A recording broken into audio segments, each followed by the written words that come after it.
আসসালামু আলাইকুম। Gazi agro and হ্যাচারিতে সবাইকে ধন্যবাদ। আশা করি সবাই ভালো আছেন। আজকে নতুন পুরান সবার জন্য একটা ভিডিও, সেটা হচ্ছে প্যারেন্টসের মুরগি ডিম পাড়তে পারতে দেখা গেছে একটা সময় অনেক দুর্বল হয়ে গেছে এবং কি তাদের গায়ের পশমগুলা উঠে যাইতেছে এবং কি সৌন্দর্য কমে গেছে। এই মুহূর্তে আপনার কি করণীয় এবং কি ডিম কম আসতেছে, রোগবালাই বেশি হচ্ছে।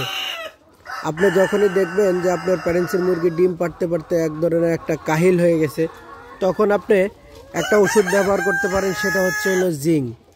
আপনি জিঙ্ক যদি মুরগিকে খাওয়ান, মুরগির সবচেয়ে উপকারী জিনিস হচ্ছে হলো জিঙ্ক।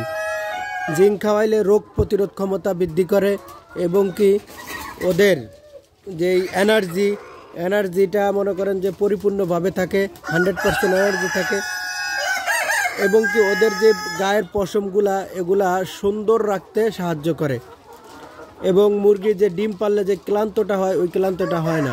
তো অনেকেই প্রশ্ন করে কি জিঙ্ক খাওয়াবো ভাই, তাদের জন্য হচ্ছে এই জিঙ্কটা। আপনারা দেখেন, এটা হচ্ছে হলো জিঙ্ক বি ভেট।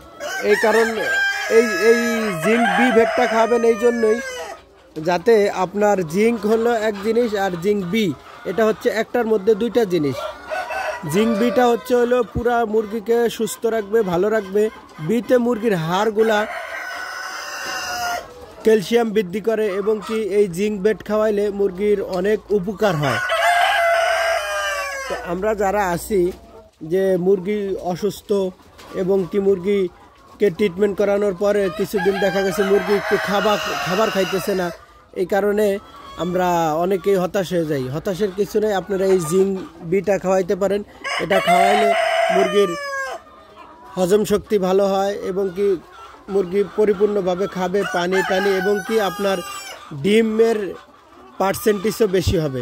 সবাইকে আবার একটু দেখাই, এই জিঙ্ক বিটা খাওয়াবেন। এই জিঙ্ক বিটা খাওয়াইলে মুরগির জন্য অনেক উপকারী হয়। এটা আপনি গরুরেও খাওয়াইতে পারেন এবং কি মুরগিকেও খাওয়াইতে পারেন। এই জিঙ্ক বিটা আপনারা খাওয়ানোর নিয়ম হচ্ছে হলো 1 গ্রাম 1 লিটার পানিতে, মানে 1 মিলি 1 লিটার পানিতে খাওয়াবেন। আশা করা যায় এই ওষুধটা খাওয়াইলে ইনশাল্লাহ আপনার মুরগির যেই দুর্বলতার ভাবটা থাকে ওই দুর্বলতার ভাবটা চলে যাবে এবং কি মুরগিগুলো সবল থাকবে, সুস্থ থাকবে ইনশাল্লাহ। আপনারা দেখতেই পারতেছেন গাজী এগ্রো অ্যান্ড হ্যাচারির মুরগিগুলো আলহামদুলিল্লাহ আমরা প্রপারলি ট্রিটমেন্ট করে থাকি ইনশাল্লাহ। মাশাল্লাহ অনেক সুন্দর। দেখেন মুরগিগুলো খুবই অ্যাক্টিভ।